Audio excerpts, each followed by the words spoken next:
elle est cool. Ouais, t'as vu, Elle mortel. est magnifique. Ouais. Tu me la donnes? Vas-y, si tu veux. Hein. Ok. Ouais.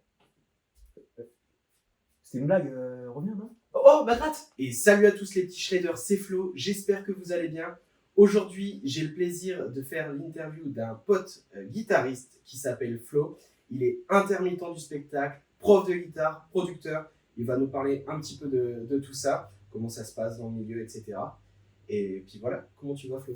Bah écoute, ça va super, et toi? Ça va? Bah écoute, ça va, nickel. Ouais, tant mieux. Trop bien. Pour rappeler un petit peu le contexte, le but c'est que je fasse des interviews de personnes, de musiciens passionnés. Et donc là aujourd'hui, ça me semblait hyper intéressant de partager avec les gens qui nous suivent justement le milieu de l'intermittence, comment ça se passe, les trucs qui sont cool, les galères. Toi, tout ce que tu fais à côté, prof de guitare, tu produis des zigs, tu tournes énormément avec tes groupes, etc. Donc voilà, tout ça, je pense que ça peut être intéressant pour les gens. Ouais, carrément. Et on passe tout de suite aux questions.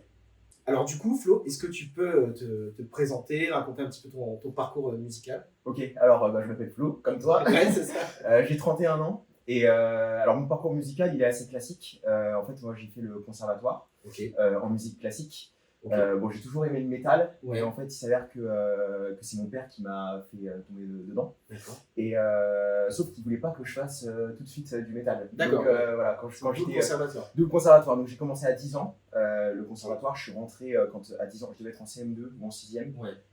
10-11 ans. Et voilà, je suis rentré en conservatoire classique à côté de chez moi. Ok. Moi, je suis dans le 93 et j'étais au conservatoire de Duny. D'accord. Et du coup, j'ai dû faire 5 ans de conservatoire, je pense, avant de me mettre à la guitare électrique. D'accord. Donc voilà, j'ai vraiment eu 5 ans de formation. J'ai fini toute ma formation conservatoire, donc j'ai fait 10 ans de conservatoire. Mais j'ai fait 5 ans de conservatoire que du classique Ah oui. avant de me mettre à la guitare électrique. Donc c'était pas de la guitare électrique, c'était de la gratte classique. Ouais, grade classique, ouais. Et t'as tout de suite commencé par ça. J'ai tout de suite commencé par la grade classique. Ok. Après, j'ai toujours aimé le métal et voilà, de toute façon, on en parlera. Mais c'est vrai que voilà, mon père, il voulait que j'ai une formation classique déjà de base. Et du coup, j'ai fait ça. J'ai appris tout le répertoire classique. En classique, j'ai beaucoup fait de Bach. Et après, je suis passé plutôt musique Amérique latine. D'accord. Parce que mon prof était à fond dedans. Ok. Donc, Ouais, Héctor Villalobos.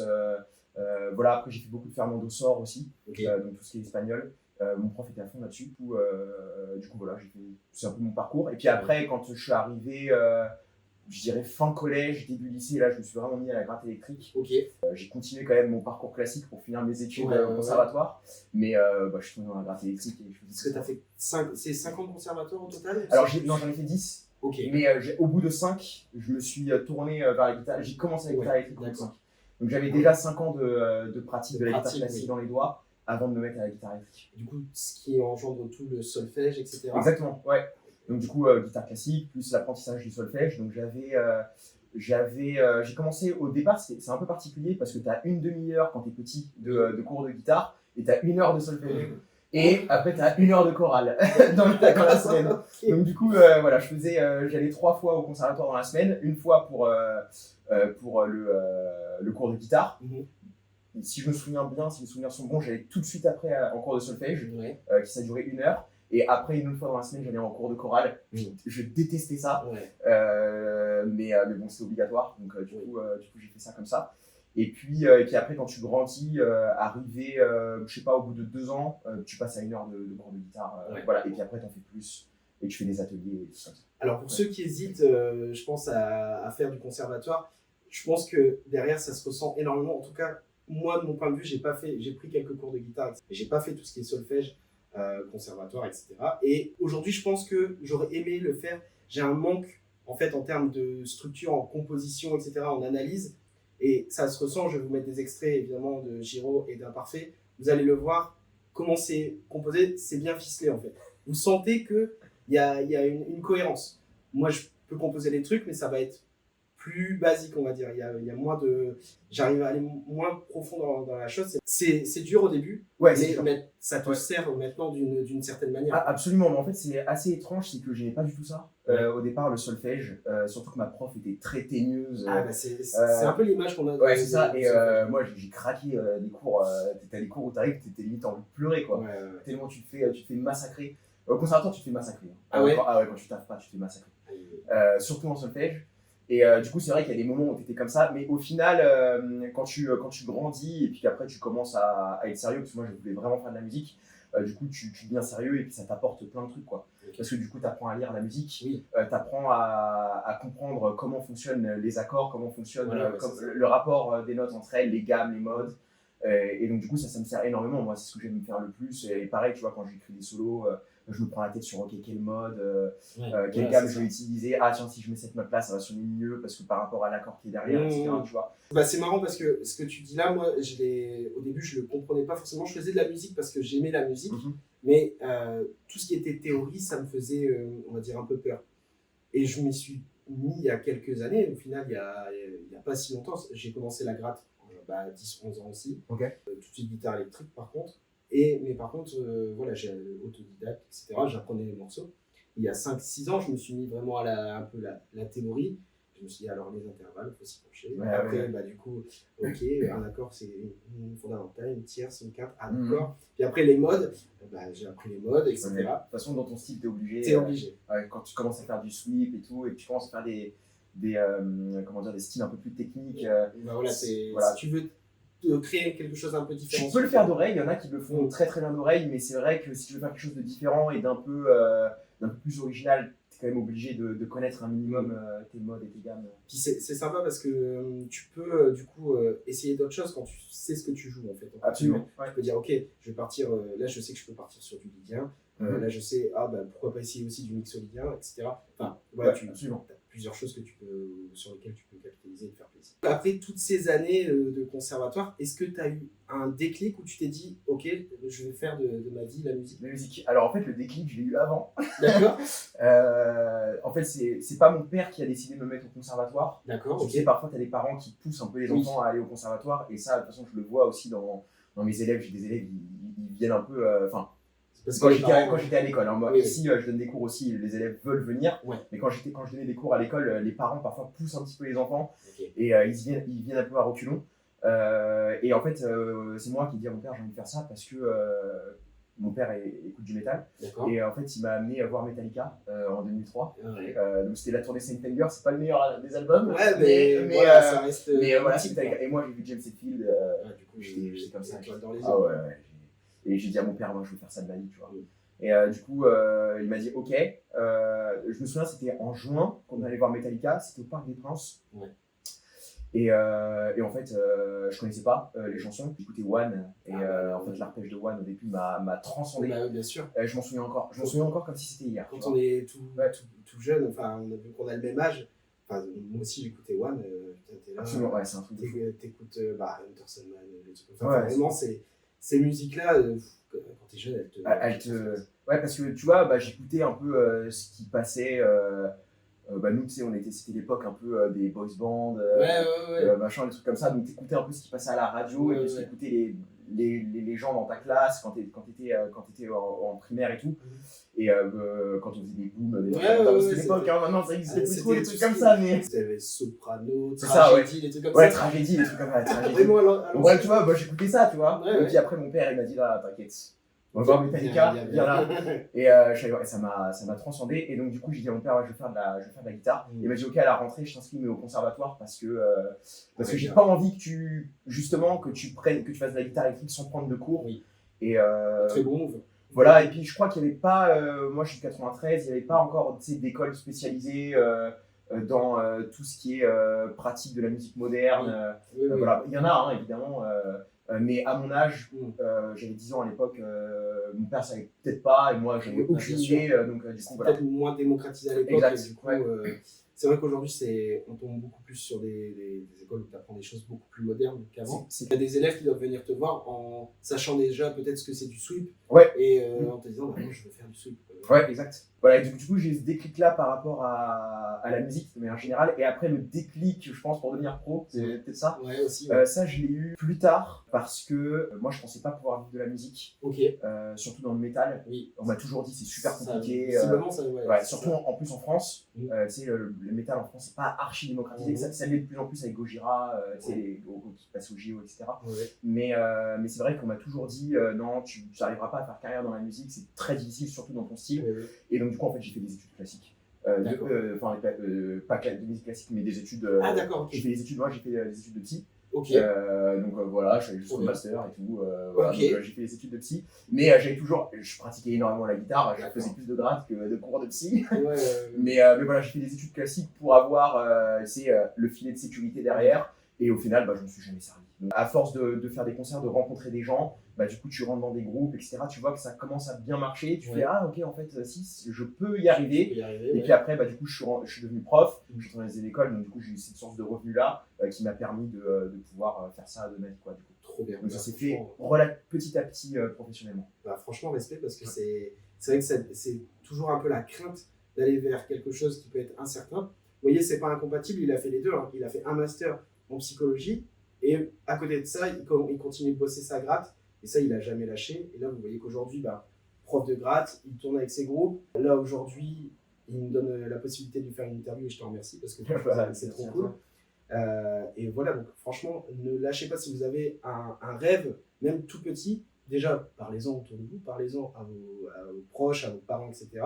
Ils pourront peut-être vous conseiller, je pense que c'est le mieux. Voilà, ne lâchez pas, toujours focus. Et si vous regardez les autres interviews, c'est toujours le même état d'esprit, c'est toujours j'avais envie, j'ai été au bout de ce que je voulais, et puis ne jamais lâcher. Je pense absolument, c'est la clé en fait. Il faut absolument croire en ses rêves et surtout pas trop écouter ce que les gens, surtout ceux qui ne connaissent pas trop le milieu, vont te dire. Moi j'ai beaucoup écouté les gens autour de moi, ma famille et puis des amis qui n'étaient pas dans le milieu, et j'aurais pas dû en fait. Il faut croire en ses rêves. Après c'est énormément de travail et de sacrifices, on aura peut-être l'occasion d'en reparler, mais voilà.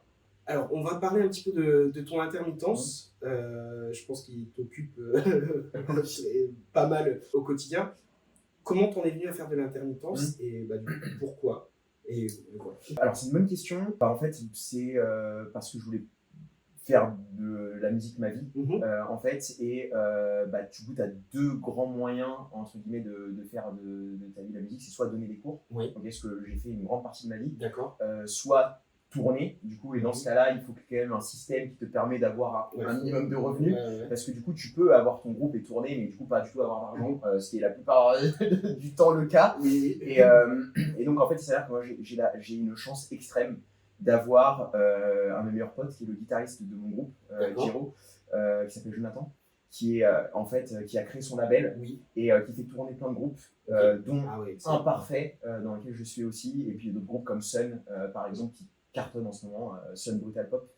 Et en fait, lui, du coup, chaque date qu'on fait est déclarée, et donc du coup, ça me permet d'avoir un cachet et de pouvoir justement avoir mon intermittence. Alors, je ne fais pas que ça non plus, c'est-à-dire que je fais d'autres cachets, je fais des mariages, des trucs comme ça. J'en fais de moins en moins.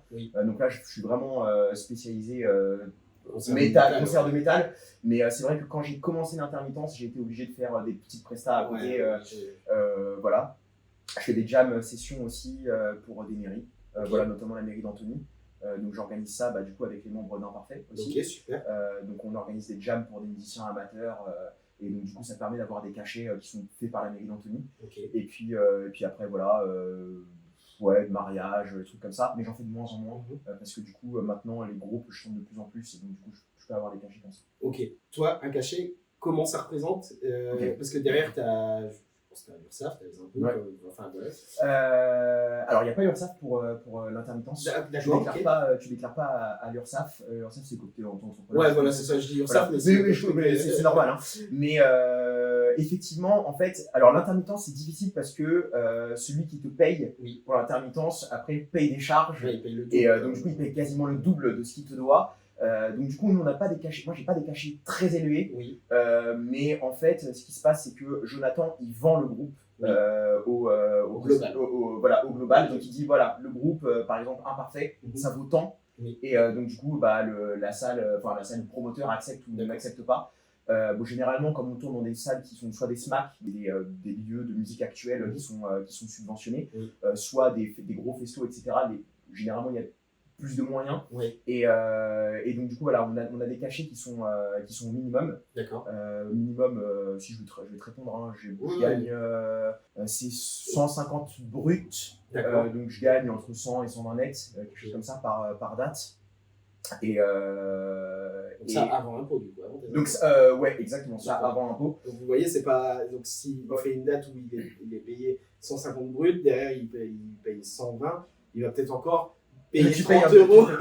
Tu perds un peu. Et puis après, le but, au-delà de gagner de l'argent sur les concerts, c'est justement de te dire, ok, ça te fait un cachet. Oui. Il t'en faut 43 à l'année. D'accord. Ou 507 heures. Parce que du coup, en fait, tu as des cachets de musiciens et des cachets de techniciens.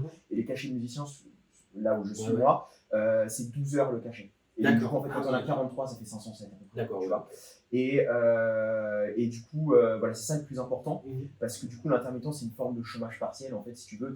On a des moments de disette, un petit peu, tu vois, comme par exemple, en ce moment, on est en décembre, c'est beaucoup plus calme, j'ai qu'un seul concert ce mois-ci, tu vois, par exemple, et donc du coup, je vais avoir qu'un seul cachet, mais par contre, je vais quand même avoir mon revenu de l'intermittence qui est une forme de chômage partiel du fait du manque, entre guillemets, d'activité sur cette période-là. Il y a des périodes où on va faire 20 cachets le même mois, et des périodes où tu vas pas avoir de cachet parce que du coup, janvier, il fait froid, les gens ne font pas en concert. C'est des périodes plus creuses, c'est plus l'été où je pense que tu tournes. Généralement, à partir d'avril, généralement avril, mai, juin, juillet, août, tu fais que tourner. Est-ce que tu es à l'aise pour dire un big cachet que tu as déjà eu? Ouais, big cachet, ouais. Big cachet que j'ai déjà eu. En fait, il s'avère que j'ai joué avec les musiciens des Star 80. Voilà. Alors, c'était pas Star 80, je tournais avec Peter et Sloan, tout ça. En fait, j'ai joué avec les musiciens qu'on tournait avec eux. Et ils avaient un truc qui s'appelait Flash 80. Et donc, du coup, j'ai fait ça. Et là, ça faisait des plus gros cachets. Combien je gagnais. Alors, je gagnais pas beaucoup plus, mais en net, je crois que c'était en brut, pardon, je crois que je tournais aux alentours de 300, comme ça. Donc, du coup, je gagnais le double, quasiment de ce que j'avais avec. Parce que du coup, c'est plus populaire, ça ramène plus de gens, c'est des grosses prods. Donc forcément, c'est plus. Il y a plus de budget. Il y a plus de budget là-dedans. Ça lâche plus facilement des gros budgets. Exactement, ça lâche plus facilement des gros budgets.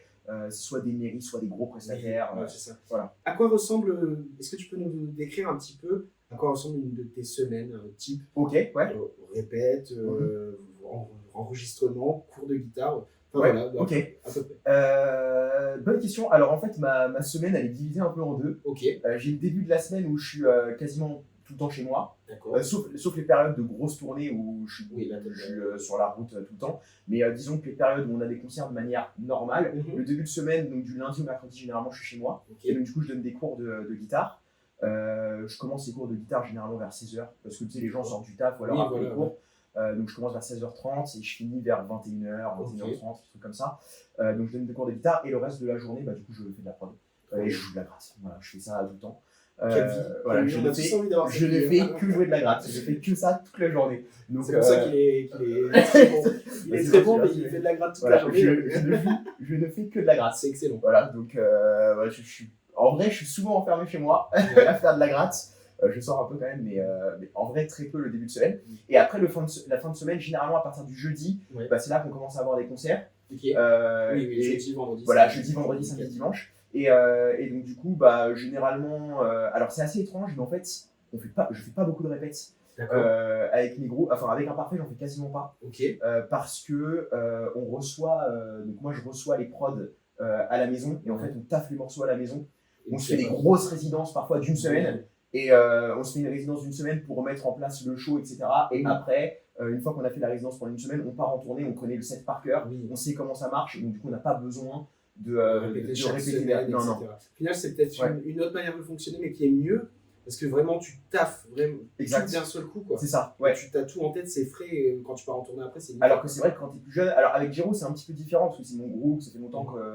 Même si ça fait que 2 ans qu'on s'est lancé, moi ça fait 10 ans que je joue avec les gars, et du coup il y a 10 ans on se disait ok, tous les dimanches on se voit, on fait des répètes, etc. Et on faisait ça, tu vois, ce qui est vrai. Maintenant on le fait moins parce qu'on est chacun dans la prod, et donc du coup on a chacun notre chez soi, machin, on peut s'envoyer les riffs, etc., faire des démos, faire de la prod, et donc du coup ça, et comme on travaille énormément chez nous, quand on arrive en fait, on répète, on est déjà prêt, tu vois, donc ça veut dire que en fait, avant les répètes c'était pour travailler les riffs et puis dire ok je vais jouer comme ça, aujourd'hui tu arrives en répète, tu sais jouer déjà, tu vois, donc du coup voilà, c'est un petit peu différent. Je pense, vous voyez, là, ce qu'il explique, c'est la différence entre peut-être un groupe amateur et un groupe qui va passer pro. Un groupe amateur, en fait, il va répéter, il va travailler uniquement en répète. Oui, c'est ça.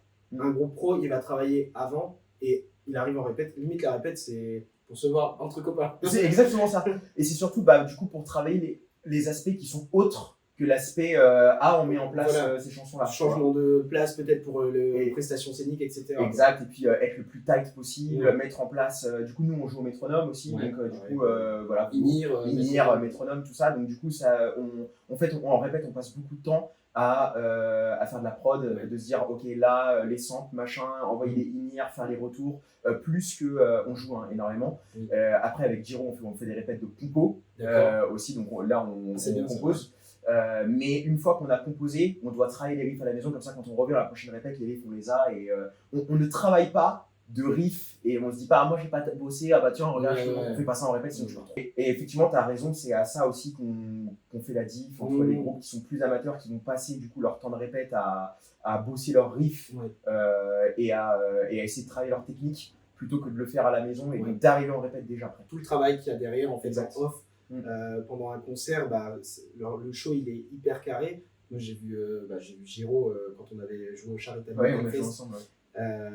J'ai vu le show, j'ai fait c'est clean de fou quoi. Tu à un certain moment tu joues avec la foule et tout. Enfin, c'est hyper cool. Tandis que des groupes amateurs qui ont pas bossé, ils ont bossé juste peut-être la partie musicale, ce qui est déjà très bien. On peut-être délaissé une certaine partie où vous n'avez pas conscience et du coup voilà, c'est ça qui fait une différence. Absolument, ouais.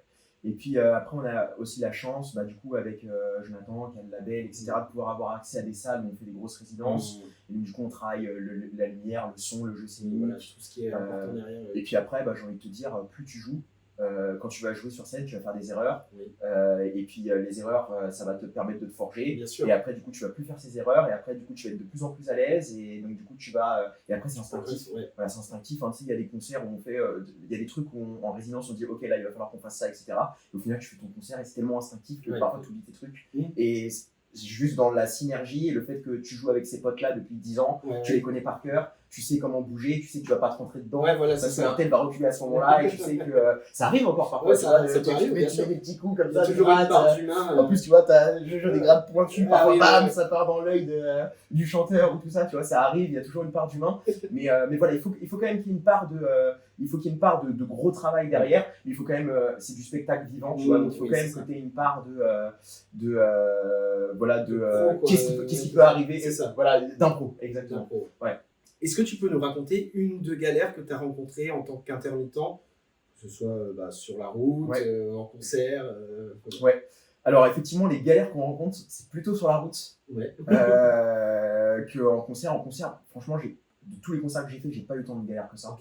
Ça arrive, tu vois, ton quad-core, enfin ton ampli qui, je sais pas comment ça par réflexe, mais ton ampli qui tombe en rade vite fait, ou alors la dernière fois, qu'est-ce qui m'est arrivé? On joue en Belgique, j'ai eu les fréquences radio des services de secours dans les oreilles. Mais non. Ouais, parce que du coup, en fait, il y a des fréquences qui sont interdites.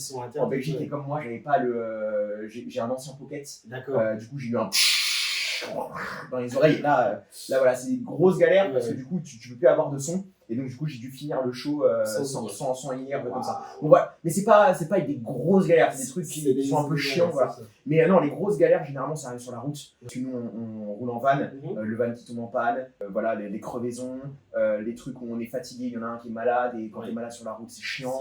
Contrôle aussi, parfois, on se fait contrôler par les flics. Donc, du coup, ça te fait perdre du temps de fou. T'arrives, t'es stressé au festo, machin, parce qu'en plus, il faut que tu sois vachement à l'heure. Voilà, donc en fait, les grosses galères et les trucs les plus durs, c'est vraiment quand tu es sur la route. En plus, parfois, tu fais 10 heures de route d'un coup, tu arrives, tu es fatigué, etc. Voilà. Les grosses galères arrivent là. Heureusement, je n'ai pas eu des énormes pour l'instant, si ce n'est crevaison, le van qui tombe en panne. C'est relou, mais c'est pas des énormes trucs. Voilà. Et puis, parfois, du coup, en fait, la tournée, il faut mettre de l'eau dans son vin. En fait, tu es avec des gens. Et en fait, j'ai envie de te dire, les galères, c'est pas tant le truc, le van, etc. C'est arriver à mettre de l'eau dans son vin pour justement être respectueux, cohabiter, mais en même temps, quand même dire les choses quand ça va pas, parce qu'il faut quand même dire les trucs, tu vois. Et voilà, c'est ça qui est le plus important, en fait, c'est l'humain, tu vois. Et c'est ça qui demande le plus de temps de travail, etc. Et c'est à ça qu'on reconnaît quelqu'un qui peut tourner, c'est quelqu'un qui est capable de pouvoir être avec les gens, être agréable. Tout ce que tu dis là, c'est exactement ce. J'ai fait une tournée avec mon groupe. L'année dernière, on a tourné avec Huracan et Sovolnish Code. Et on a fait plusieurs pays, on a fait Allemagne, Pologne, etc. Pendant 11 jours, on était en camping-car. On a découvert des facettes de nos personnalités. Même si ça fait 8 ans qu'on joue ensemble, on ne vit pas ensemble. Et là, comme tu dis, il y a une part de savoir-être, savoir dire les choses, être de bonne humeur. Et celui qui est malade, moi je conduis parce que sinon je suis malade en voiture. Donc je conduisais tout le temps. Je conduisais tout le temps. On a fait 5000 bornes, j'ai fait 4950. Mais bon, après c'était le jeu. Et c'est vrai que du coup, comme tu dis, tu tapes 10 heures de route, t'es fatigué, t'as du stress et tout. Tu peux être un peu irrité, t'as un problème avec le PC et tout, t'as plus de son.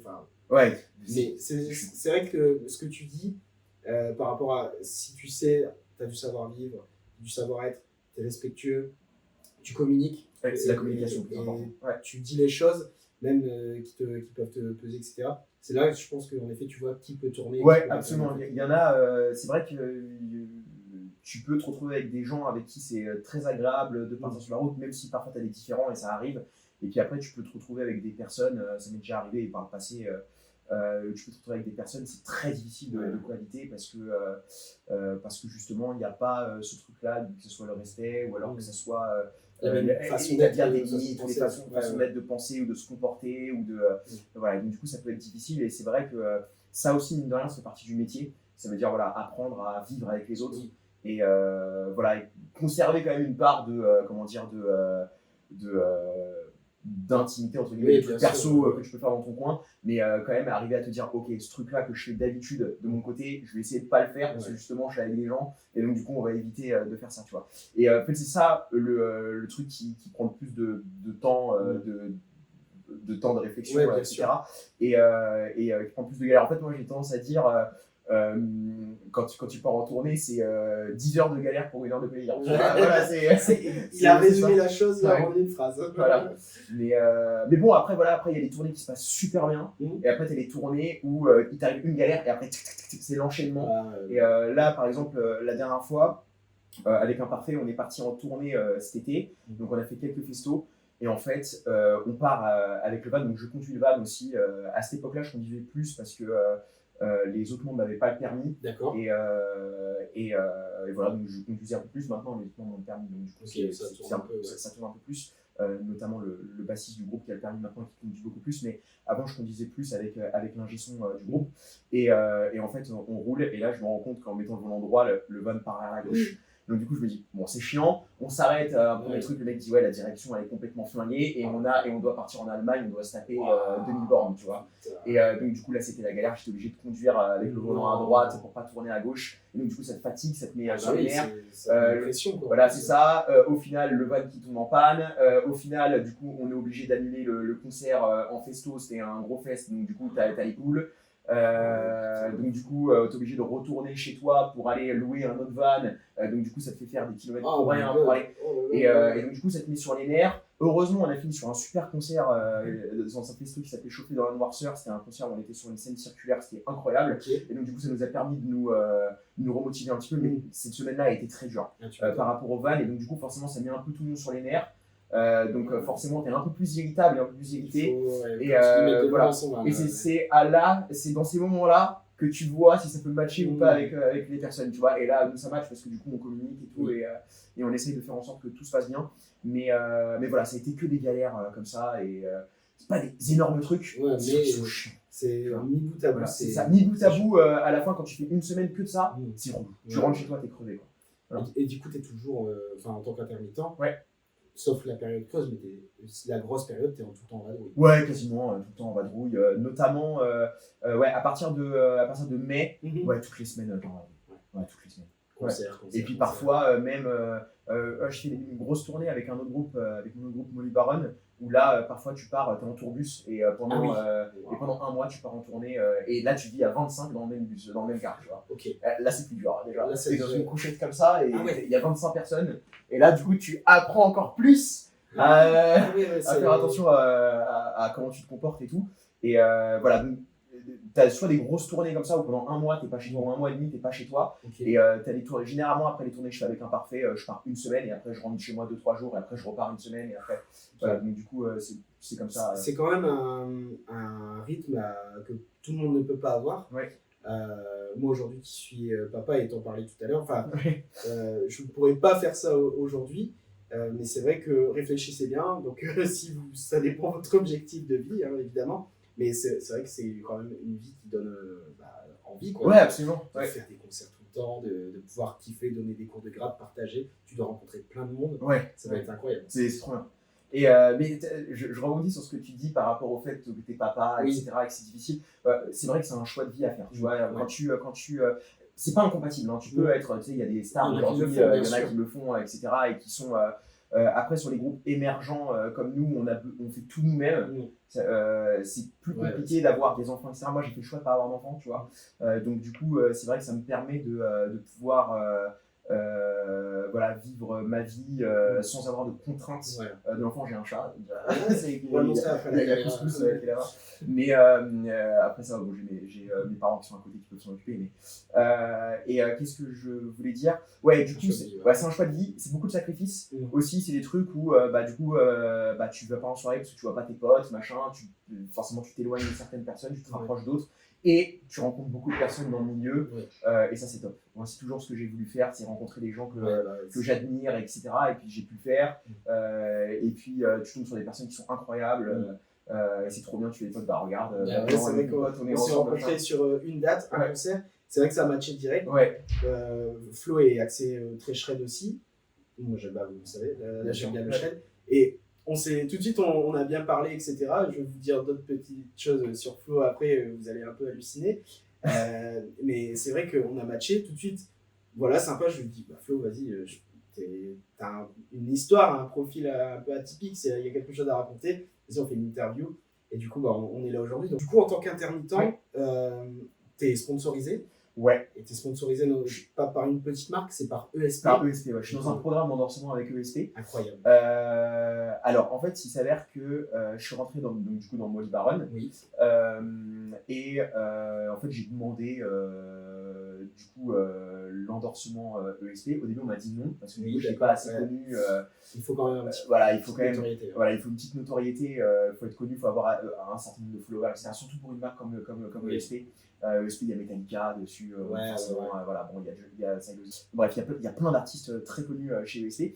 Et après, en fait, il s'avère que je suis en contact avec un gars sur les réseaux que j'adore, qui est devenu un super pote, qui s'appelle Jenny Oldfield. C'est Jenny Slays sur son Instagram. Et en fait, lui, du coup, il a des centaines de milliers d'abonnés. Et on a fait une vidéo ensemble et on se parle régulièrement. On est fans de Silosis tous les deux.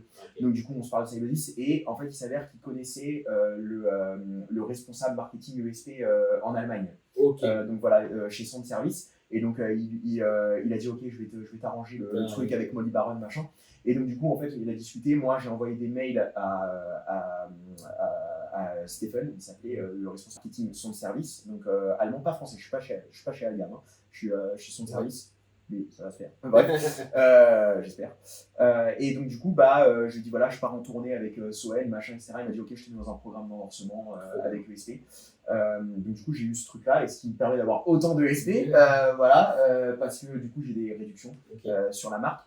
Et maintenant, du coup, j'aimerais passer chez ESP France, donc à gamme. Et là, je pense que c'est en bonne voie parce que je m'entends très très bien avec Guillaume Martin, qui est le responsable de la marque, qui est responsable artiste de la marque en France. Voilà, là, du coup, j'ai fait une démo ESP avec Nils Baron, qui lui est le représentant d'Endex. Voilà, c'est un très bon pote. Du coup, je le remplace dans Drop Dead Chaos. Aussi. J'ai vu ça. Du coup, voilà, maintenant je fais des démos pour ESP, etc. Donc c'est super cool, je suis super content. C'est ma marque préférée. Moi, je joue sur ESP depuis des années. Et du coup, voilà, c'est comme ça que ça s'est fait. Après, voilà, je suis pas endorsé comme un James Hetfield. Il y a plusieurs niveaux d'endorsement. Voilà, c'est ça, je suis premier niveau.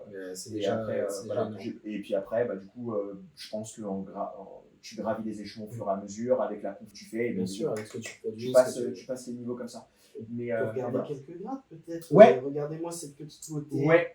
Alors celle-ci, effectivement, donc c'est une de mes grades préférées. J'ai à peu près la même ici en 7 cordes. Celle-là, je vais repartir. Tu vas partir avec, ouais.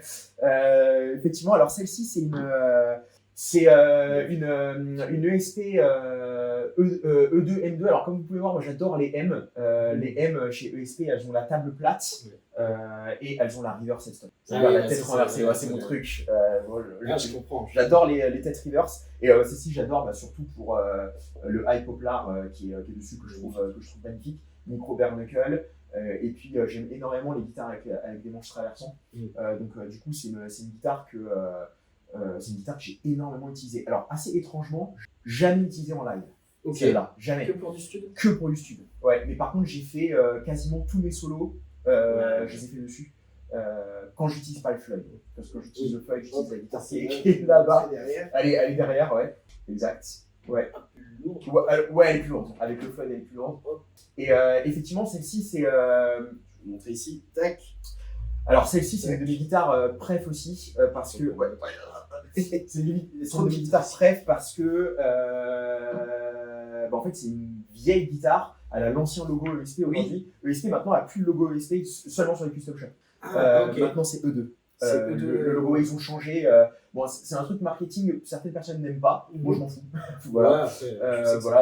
Voilà, tu sais que c'est ESP, de toute façon, tu as toujours le truc ESP. C'est toujours des guitares qui sont fabriquées au Japon, qui sont fabriquées au Japon. De toute façon, une guitare japonaise, c'est vraiment le top du top. Et voilà, celle-ci, c'est une guitare que j'ai trouvée en occasion chez un gars qui ne l'avait jamais utilisée. Donc, elle est dans un état, bon, il y a plein de traces de doigts dessus. Mais voilà, elle était dans un état nickel. Et c'est une guitare, je crois qu'elle est 2007, celle-ci, je ne dis pas de bêtises. Je sais pas trop, mais voilà, et celle-ci, du coup, pourquoi je l'ai chopée parce que, en fait, cette image de Josh qu'on voit en haut, Josh l'a utilisé sur l'album Cycle of Suffering, ce modèle-là, et sur le clip d'Icever. Et en fait, il s'avère que ça fait une grosse pause quand Josh a rejoint Architects, et ils sont revenus après avec l'album Cycle of Suffering et Icever. Et quand j'ai écouté Icever, je me suis dit, c'est quoi cette chanson de grande malade. Il a eu cette guitare dans le clip. J'ai fait, il faut que je me la trouve. Faut que je me la trouve. Elle était introuvable. Et au final, je l'ai trouvée. Et du coup, c'est la guitare. Alors, celle-ci, je l'ai jouée en live plein de fois. C'est la guitare avec laquelle j'enregistre tous les solos au Floyd. Donc, par exemple, la dernière chanson Worth It de mon groupe Giro, c'est la guitare que j'utilise dans le clip. Et c'est la guitare avec laquelle j'ai enregistré les solos parce que j'utilise dessus. Voilà. Donc, ça, c'est une guitare préf. Après, du coup, j'ai des guitares. T'en as plein d'autres. Ouais. Celle-ci. Bon, après, je les montre rapidement à la caméra. Ouais. Alors ça, je l'aime énormément aussi parce que c'est une Japan exclusive. Alors aujourd'hui, elle est disponible en Europe, mais avant non. Quand je l'ai acheté, elle n'était pas disponible en Europe. Et donc du coup, je l'ai fait venir du Japon directement. Et puis j'adore, en fait, moi, c'est single pickup. Moi, je suis un grand fan des guitares single pickup, même si on a l'impression que j'ai beaucoup de guitares aussi. Mais en fait, les 3 guitares qui sont là sont en single pickup. Trop cool. Et en fait, même pour les solos, j'utilise quand même assez peu. Le micro-manche. C'est vrai? Ouais, je sais assez peu le micro-manche parce que j'aime bien l'attaque, même pour les sweeps et tout. C'est très bizarre, alors que pourtant on a tendance à se mettre sur le micro-manche sur le sweep pour éviter justement d'entendre les scratchs, etc. Je le fais aussi, parfois, je mets sur le micro-manche. Mais c'est vrai que j'ai eu tendance à prendre le sweep sur le micro-chevalet pour justement. Ah ouais, là t'es. T'as pas le droit à l'erreur. Là t'as pas le droit à l'erreur. Et le fait quand t'es clean sur le micro-chevalet avec le sweep, quand tu mets sur le micro-manche, alors là t'es le roi du monde, tu vois. C'est clair. Mais voilà. Flo, tu joues dans 2 groupes. 3 en session. 3 avec Molly Baron. 3 avec Molly Baron. Donc il joue dans 3 groupes. T'as ton groupe Giro. Un autre groupe où t'es guitariste de session. Imparfait. Et peut-être Molly. Molly, non, je suis guitariste. Molly aussi. Ou t'es guitariste directement. Est-ce que tu peux nous parler un peu de tes groupes? On va commencer par Giro, qui est mon groupe. Giro, je vais un extrait.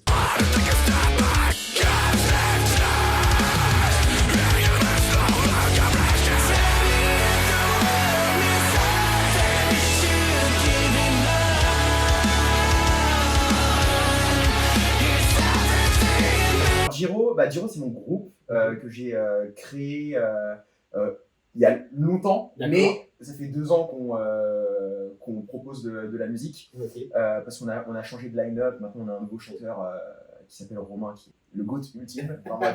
Voilà, Giro, c'est mon groupe. J'ai formé au lycée avec mes meilleurs potes. Donc, du coup, on est toujours ensemble, on se connaît par cœur. Donc, du coup, c'est la musique que j'écris. Je compose dans Giro. En fait, on est deux à composer les riffs principalement. Donc Jonathan, le guitariste, et moi, Okay. on compose tous les riffs. Et puis après, il y a Romain qui lui compose les paroles et le chant et tous les synthés, les trucs comme ça, c'est lui qui le fait. Et voilà, donc du coup, on est vraiment trois gros compositeurs dans Giro. Et voilà, donc ça c'est mon groupe de base et je fais toute la prod pour Giro. Donc j'ai fait exprès de mettre ça derrière, c'est une chanson de Giro. Voilà, donc là je fais toute la prod et c'est vraiment le groupe dans lequel, alors j'investis dans tous les groupes, mais c'est vraiment le groupe qui prend tout mon temps en termes d'investissement de prod, etc. Après j'ai Imparfait. Alors Imparfait, je suis pas guitariste du groupe, parce qu'Imparfait est un duo, c'est Bruno et Priska. Et en fait, Ludo, donc, qui est le batteur, et moi, on est musiciens de session. Voilà, officiel, c'est-à-dire qu'on est que tout. En fait, on est musiciens de session depuis. Ça fait 2 ans qu'on est les seuls, entre guillemets, musiciens de session. C'est comme si tu étais officiel, voilà, mais c'est ça. Bon. Voilà, donc en fait, on tourne tout le temps ensemble. Voilà, il y a eu 2 moments où j'étais pas là, parce que du coup j'avais des concerts avec Giro, par exemple, et du coup j'ai été remplacé, tu vois, mais sinon je suis tout le temps avec Imparfait et Ludo pareil. Du coup on est musicien de session mais à temps plein. Voilà, ça tourne pas en fait. D'accord. Et après j'ai Molly Baron, et Molly Baron pour l'instant c'est en hiatus, c'est en pause. Mais c'est le groupe avec lequel j'ai le plus tourné, avec lequel j'ai fait le plus gros de tournées, et les plus grosses tournées, pardon, et avec lequel j'ai joué avec les plus gros artistes. Donc Molly Baron, j'ai fait une grosse tournée en Europe avec un groupe qui s'appelle Soen, et j'ai fait des premières parties d'Architects, Sleep Token, voilà. Du coup, voilà, j'ai fait Sleep Token, Architects, Royal. Très lourd. Ouais, voilà. Et puis après, on a fait le Grass Pop aussi. Ils ont fait la main stage du FS. Moi, je n'étais pas encore dans le groupe à ce moment-là. Mais voilà, donc c'est un gros groupe. Mais pour l'instant, c'est en pause. On reprendra un moment, certainement. Mais voilà. Et du coup, ça serait quoi un petit peu les plans pour Giro, les choses à venir? Est-ce que tu peux nous donner un peu d'exclus? Ouais. Ok, bah là, du coup, la prochaine exclu, c'est le deuxième EP, donc que je suis en train de finir. D'ailleurs, je suis un peu en retard, il va falloir que je me presse un petit peu, les gars me pressent un petit peu, parce que voilà, je fais toute la prod. En fait, évidemment, sauf la voix et la batterie, mais tout ce qui est instru, donc je fais toutes les guitares, je fais toutes les basses, je fais aussi tous les heavy synth, pardon, les synthés, etc. Voilà, les samples, les samples de voix ou alors des glitches, comme ça, c'est Romain qui les fait. Mais tout ce qui est soutien des instruments, je fais moi. Et donc du coup, ça prend énormément de temps. Mais voilà, le prochain exclu, c'est le deuxième EP qui arrive. Donc on a l'extrait que tu as montré tout à l'heure, Worth It, c'est le single de notre prochain EP, c'est le premier single. Et là, il y en a d'autres qui vont arriver et l'EP va sortir, je pense, en février ou en mars, si je dis pas de bêtises. Et puis après, du coup, direct, derrière, on n'a pas encore annoncé, mais on a plein de dates dans plein de festivals. Si je crois qu'on a annoncé le show de Metal Fest, où on joue avec TNT, ça commence à monter pas mal. Donc c'est vraiment cool, on est super contents. On cherche à être le plus sérieux possible, on fait des trucs le plus pro possible. Ouais, ça se voit sur les réseaux, de toute façon c'est très clean. On essaye avec les moyens qu'on a, évidemment, parce que c'est beaucoup de temps, d'argent, c'est beaucoup d'argent. Du coup, quand tu investis de ton temps et de ton argent aussi dedans, même si on a des subventions parfois, etc. Parce que du coup, comme on est intermittent, on peut, en tant qu'intermittent aussi, tu peux demander avec un directeur de label, en tant qu'intermittent, tu peux demander des subventions, que ça soit au niveau régional ou au niveau national. National, je suis pas sûr, mais régional ou départemental, ça, Jonathan, il en parlera mieux que moi, je suis pas trop au courant de ce genre de trucs. Mais du coup, on a des subventions parfois, qui peuvent parfois se chiffrer à plusieurs milliers d'euros. Mais en fait, comme c'est très très cher, du coup, de produire de la musique, ça nous permet d'avoir un espèce de petit filet de sécurité pour éviter de se retrouver à la rue, tu vois. Sûr, mais voilà, on essaye quand même d'avoir le truc le plus quali possible, déjà en termes de musique, et puis après en termes d'image, de clips, de trucs comme ça. Et voilà, et on fait notre bonhomme de chemin comme ça, on va voir où ça nous mène, on a des objectifs de tournée, de trucs avec qui on aimerait jouer, mais on se met pas de pression, on voit, tu sais, nous ça fait longtemps qu'on est là-dedans, on préfère pas se mettre trop d'illusions, on en a eu, t'en as eu aussi, je pense, quand t'étais jeune, et au final, t'as des trucs où tu dis, il va arriver ça, en fait il arrive pas, il y a des trucs, tu t'y attends pas du tout, et ça arrive. Donc du coup, voilà, moi je suis vraiment dans cet état d'esprit où, advienne que pourra, on verra ce qui va se passer, je fais ma musique, je suis content, et on verra si un jour ça tourne de fou, je serai content. Si ça reste comme ça, bah, pas grave, il y aura d'autres projets, d'autres trucs. Il y aura d'autres opportunités qui arrivent. Mais en tout cas, on est vraiment à fond dedans et on met toute notre énergie et tout l'amour qu'on a pour la musique dans le projet. C'est beau. Bah, franchement, respect, parce que c'est vrai que Giro, même tes autres groupes, mais Giro, bien kiffé. C'était une vibe que j'ai beaucoup aimé pendant le concert. Et on le voit, allez follow Giro, vous allez voir, c'est très pro, très quali, et vous allez forcément accrocher. Est-ce que, du coup, en tant que, tu dis, tu produis, etc., vous avez écouté, je vous mettrai le profil de Flo Insta dans la description, mais allez écouter ses prods, c'est très clean. Est-ce que tu peux donner peut-être des petits conseils, les plugins que tu utilises, un petit tips ou deux, voilà. Ok, alors effectivement, pour la prod et pour avoir le meilleur son possible, en fait, il y a une erreur qu'on fait souvent et que j'ai faite aussi quand j'étais plus jeune, c'est de penser que le mix est un coup de baguette magique et que le mix va résoudre tous les problèmes qu'on retrouve pendant l'enregistrement. Tu vois, c'est un truc qu'on a souvent fait. Avant, j'enregistrais directement chez des personnes et puis on enregistrait des trucs et on se disait, bon, c'est pas grave si la prise est pas terrible, le mix va régler le problème. En fait, c'est la plus grosse erreur que tu puisses faire. C'est en fait le truc le plus important quand tu écris de la musique, quand tu enregistres de la musique, c'est la production. Ça veut dire qu'il faut vraiment que tu aies le meilleur tone possible, que tu passes ton temps à te dire, ok, je vais avoir le meilleur signal possible.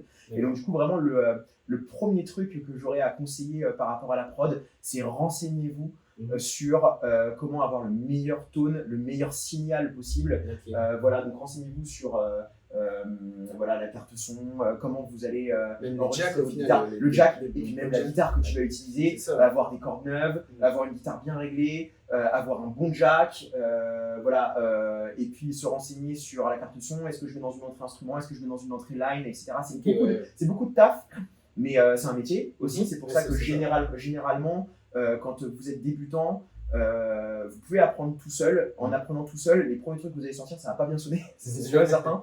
Mais ayez des expériences de studio, ça va vous permettre de rencontrer des gens qui vont vous donner des tips, qui vont vous dire il faut faire ça comme ça, et vous allez vous dire il faut faire ça comme ça, effectivement. Et puis après, la pratique de l'instrument. C'est vrai que plus t'es clean sur plus tu enregistres. Voilà, c'est ça, exactement. Parce qu'il y a beaucoup de personnes qui font l'erreur d'enregistrer des pistes qui sont pas très clean et ils se disent bon, c'est pas grave, ça va se résoudre au mix. Non, il faut être le plus clean, le plus tight possible, c'est vraiment super important. Donc du coup, en fait, l'enregistrement, c'est extrêmement dur.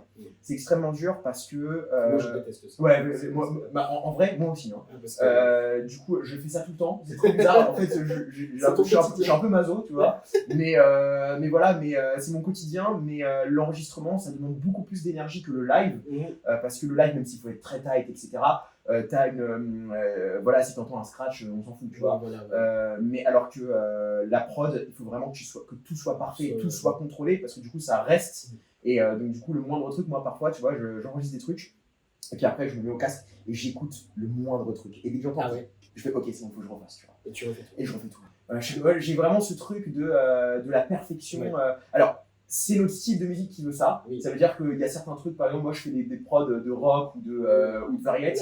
Là, ça respire un peu plus. Tu peux te permettre d'avoir sa vie. Mais dans le métal moderne où il y a des exigences de production qui sont tellement élevées et surtout que tu es en concurrence de fou avec ce qui se passe actuellement quand tu écoutes des groupes, tu vois, toi pareil, toi tu es plutôt dans le deathcore.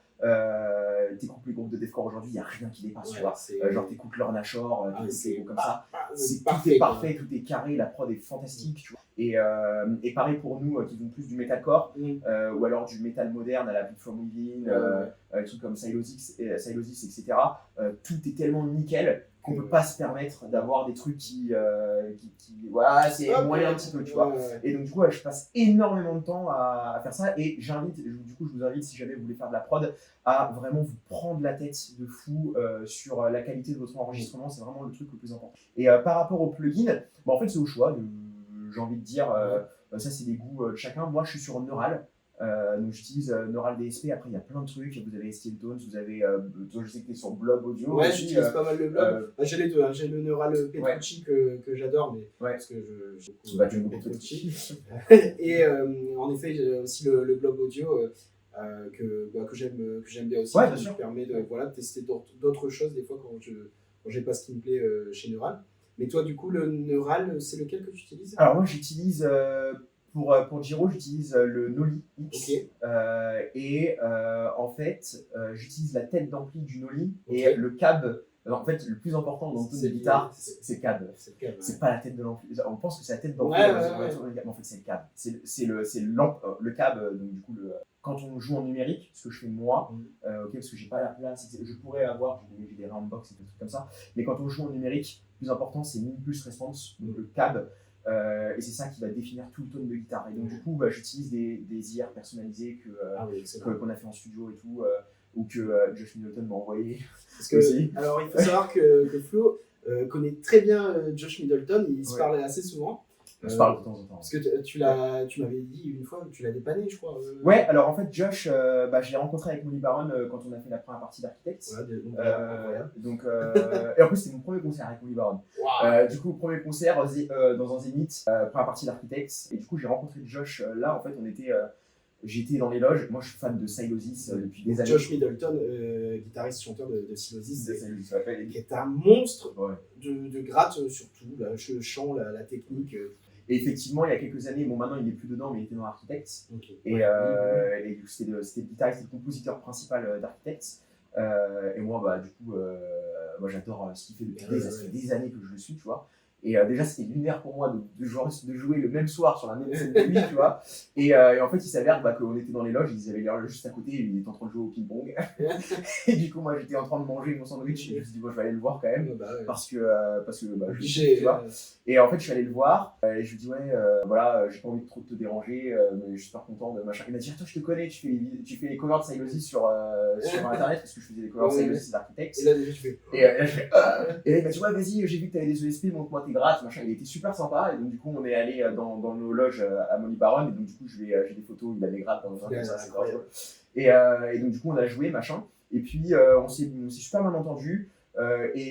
Quelques temps plus tard, il a vu que je jouais sur Quad Cortex. Et nous, avec Molly Baron, on joue sur Quad Cortex. En fait, c'est un petit ampli numérique qui est produit par la marque Neural, encore une fois, et qui permet de jouer directement ses plug and play. Mais ça demande quand même un petit temps d'adaptation, il faut connaître un peu le numérique. Voilà, c'est quand même beaucoup plus simple, je trouve. Alors moi, j'avais un Kemper avant. Et j'ai beaucoup galéré. Là, Neural, c'est vrai que c'est beaucoup plus intuitif. C'est beaucoup plus intuitif. Il y a quand même du travail à faire derrière. Ouais. C'est pas vous faites clac, clac, clac et c'est bon. Il y a quand même un petit réglage à faire. Ouais, exactement. Et du coup, au-delà de l'interface utilisateur qui est plus simple, après, c'est surtout tout ce qui est programmation MIDI. Bon, c'est un peu compliqué, je ne vais pas rentrer dans les termes très techniques, mais en gros, nous sur scène, quand avant, on appuyait sur les pédales pour changer les sons. Maintenant, on n'appuie pas sur les pédales, les sons changent automatiquement. Voilà. Moi, j'ai fait la remarque, on fait, en fait, tu joues pas vraiment parce que tu as vu quand tu fais tes solos, après, quand tu joues, tu repasses en clean. Qu'est-ce qui se passe? Tu joues en playback. Non, en fait, voilà, on joue à l'ordinateur et en fait, le pedalboard est contrôlé par l'ordinateur, il est connecté et en fait les sons se changent automatiquement, ça nous évite, ça nous permet de nous concentrer sur le jeu et d'éviter d'appuyer tout le temps. Et en fait, du coup, Josh il avait eu des problèmes avec Sylosis pour pouvoir créer ses pistes MIDI parce qu'il le fait sur Cubase, donc le logiciel que j'utilise. Et en fait, il s'avère que moi j'ai fait avec Molly Baron, donc du coup on s'est vu en visio plusieurs fois et donc du coup je l'ai aidé à créer en fait les pistes MIDI pour Sylosis. Et donc du coup, pour me remercier, il m'a envoyé ses plugins, donc du coup j'ai fait des vidéos, et il m'a envoyé ses IR que j'ai utilisées pour Giro. Okay. Du coup, pas toutes, évidemment, parce qu'il m'en a envoyé plein, mais il y en a une en particulier que j'ai utilisée. Mesa Boogie 412 SM57 Top Prime Speaker, voilà. Pour ceux qui sont un peu nerdy. Il y en a qui sont un peu pointus. Mais du coup de temps en temps on discute, c'est pas mon pote ultime, tu vois, mais on discute de temps en temps. Parler, tu fais des vidéos, c'est super cool. Moi, tu vois, qui grandit à jouer dans ma chambre chez ma mère il y a quelques années. Maintenant, je suis tout seul chez moi, mais chez ma mère où j'étais en train d'apprendre toutes les chansons de Sylosis. Là, du coup, ça me fait super plaisir de pouvoir être en contact avec Josh Middleton un petit peu de temps en temps. Bon, du coup, vous l'avez compris, Flo, il est fan de Sylosis. Du coup, depuis tout jeune, tu as appris les morceaux, c'est quand même assez technique. Tu avais une routine, qu'est-ce qui t'a inspiré le plus dans ce groupe? Enfin, voilà, c'est une très bonne question. Alors, en fait, c'est assez particulier, c'est que j'ai découvert Sylosis relativement tard. J'ai découvert ça il y a 10 ans, en fait, en 2015. Ils ont sorti un album qui s'appelle Dormant Heart. Et en fait, pour la petite histoire, j'allais en Norvège pour aller voir mon meilleur pote qui, à l'époque, vivait en Norvège. Ouais, ouais. Et en fait, dans l'avion, j'étais en mode playlist, et tu sais, pour écouter des nouveaux morceaux. Et en fait, je suis tombé sur une chanson de Psygnosis qui s'appelle Servitude. Et là, t'as fait qu'est-ce que c'est que ce délire, tu vois. Okay. Et du coup, ça m'a complètement changé ma vision du jeu. Okay. Avant, moi, je suis un énorme fan, peut-être on voit peut-être pas sur la caméra, de Metallica, tu vois, on voit là aussi. Et donc, du coup, j'ai appris la guitare électrique en apprenant toutes les chansons de Metallica par cœur. Donc, du coup, j'avais déjà un bagage technique des solos de Metallica, etc. Et puis, après, je me suis mis dans Trivium. Et donc, du coup, j'ai appris le sweep avec Trivium, déjà le sweep 3 cordes, 5 cordes aussi. Ça. Et en fait, Psygnosis a changé ma vision du sweep picking. Parce que vraiment, Josh Middleton, pour moi, c'était à cette époque-là la référence en termes de patterns de sweep, qui ne sont pas des patterns classiques comme ce que peut faire, je sais pas, n'importe quel mec qui sweep. Mais vraiment, il avait un truc hypnotisant. Il a un truc en plus dans son sweep. Son sweep, il est tellement tight. C'est tellement tight clean et puis très hypnotisant parce que c'est des boucles qui vont se répéter mais qui sont très très bien construites. Et donc, du coup, en fait, ça m'a subjugué. Et je me suis dit, ok, il faut que je sache jouer ça. Et donc, du coup, en fait, entre guillemets, ma professionnalisation et mon step-up à la guitare, même si je jouais déjà avec un certain niveau, mon step-up à la guitare et ma professionnalisation est venu du fait que j'ai commencé à apprendre les chansons de Psygnosis, tu vois. Et donc, du coup, j'ai commencé par apprendre des gros patterns de sweep. Il y a une chanson de Psygnosis qui s'appelle Imperial.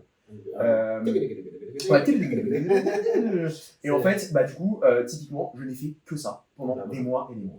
Voilà, j'ai pris le pattern d'Imperial, je l'ai décomposé, je n'ai joué que ça tous les jours, pendant des heures et des heures. Je n'ai fait que ça. C'est ce qu'il faut, et retenez ce qu'il dit, parce que quand il y a un morceau qui vous plaît, et je vous en parle dans d'autres vidéos, c'est que même si vous n'arrivez pas à jouer tout le morceau, vous bossez une petite partie à la fois, vous le décomposez doucement, métronome, c'est vraiment la clé.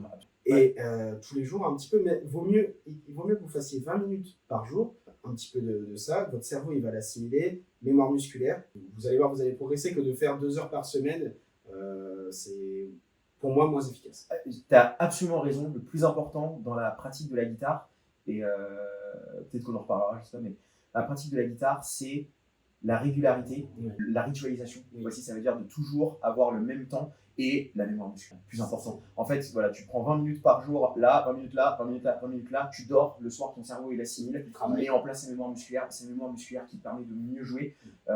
Parce que moi, je vois mes élèves, quand ils jouent, ils pensent, parce qu'ils galèrent, parce qu'ils n'ont pas la mémoire musculaire. Aujourd'hui, toi, tu joues, tu fais tes sous, tu penses même pas, tu vois. C'est devenu instinctif. C'est instinctif, tu vois. Donc, du coup, en fait, c'est vraiment la mémoire musculaire. Et justement, le fait, je te parlais d'Imperial, de t'as fait ça, en fait, je t'ai fait ma mémoire musculaire, tout ça. Et en fait, il y a eu 3 chansons de Psygnosis qui m'ont permis de.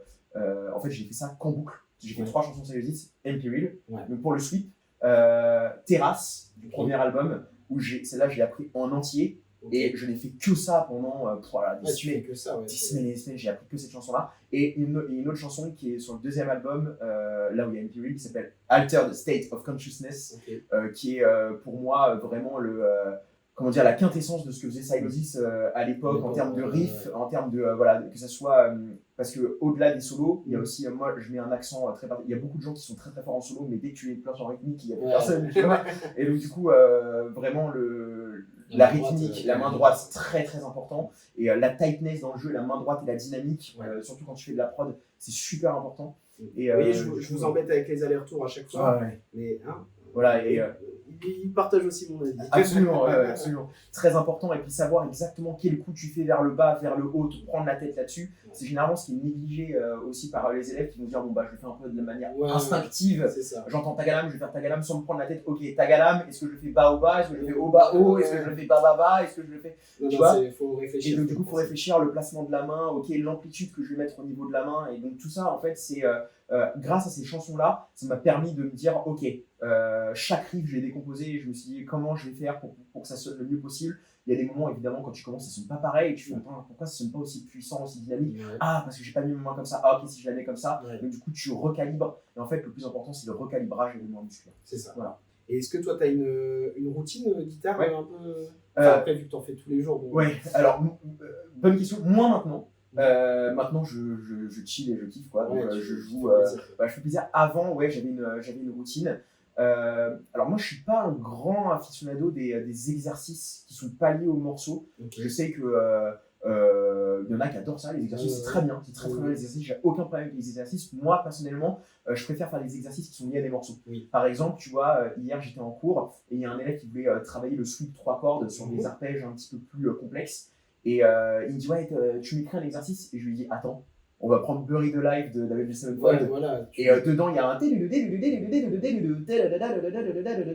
a ce genre de truc-là, et c'est super. Et voilà, et tu le mets en pratique directe. Et donc, du coup, en fait, ça te permet de pouvoir travailler un morceau, parce qu'en fait, on fait de la musique pour faire des morceaux. En fait, et donc, du coup, ça te permet de mettre en pratique directement avec un morceau qui est sympa, etc. Et donc, du coup, l'élève, il est cool parce qu'il peut écouter un morceau qui est cool et en même temps travailler et jouer dessus.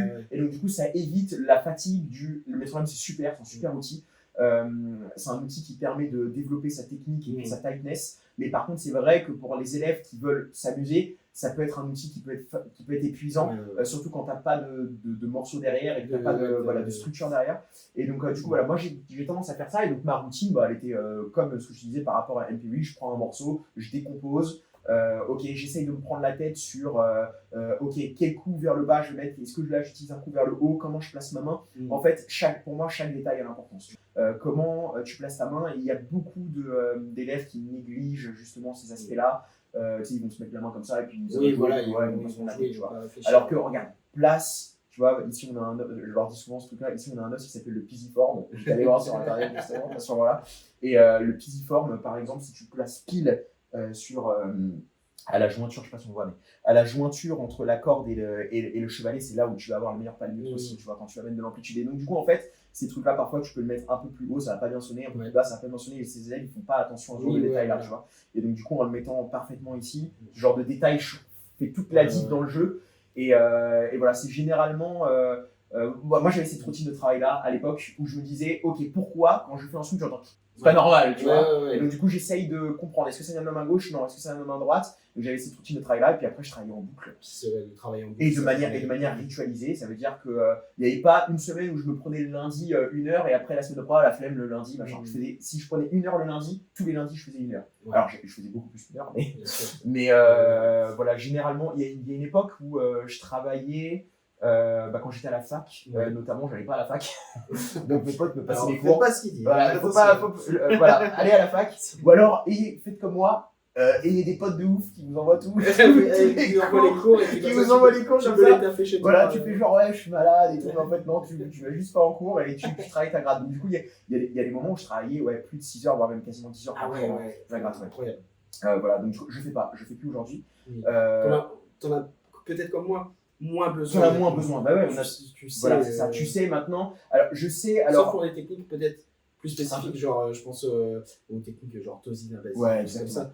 Là, il faut que je me mette. Il faut que tu te mettes. Alors, tu vois, c'est une bonne remarque que tu fais là. Il faut être aussi conscient de ses points forts et de ses limites.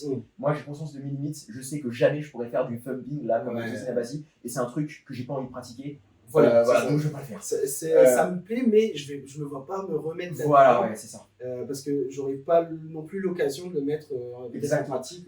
C'est un truc où tu es obligé de repasser encore, tu vois, 10 heures dessus pendant des semaines et des semaines. Et là, du coup, je suis en paix avec le fait que je pourrais jamais avoir le niveau savoir tout faire de Guthrie Govan ou des trucs comme ça. Sûr, mais faut l'accepter. Par contre, si c'est quelque chose qui vous plaît vraiment et qui vous donne envie, allez-y, let's go. Absolument. Mais c'est vrai que nous, on est un peu moins dans ce délire-là. Ouais. Il faut être en paix. En fait, il faut être en paix avec ses points faibles, mais savoir ses points forts et se dire, ok, qu'est-ce que je peux apporter. La musique, c'est pas forcément que de la technique ou que de regarde ce que je sais faire. C'est aussi qu'est-ce que tu peux apporter toi comme patte. Et en fait, le plus important, et notamment chez les guitaristes, il y a des guitaristes qui sont pas forcément très techniques, mais ils vont faire 3 notes, tu vas savoir. Tu vois.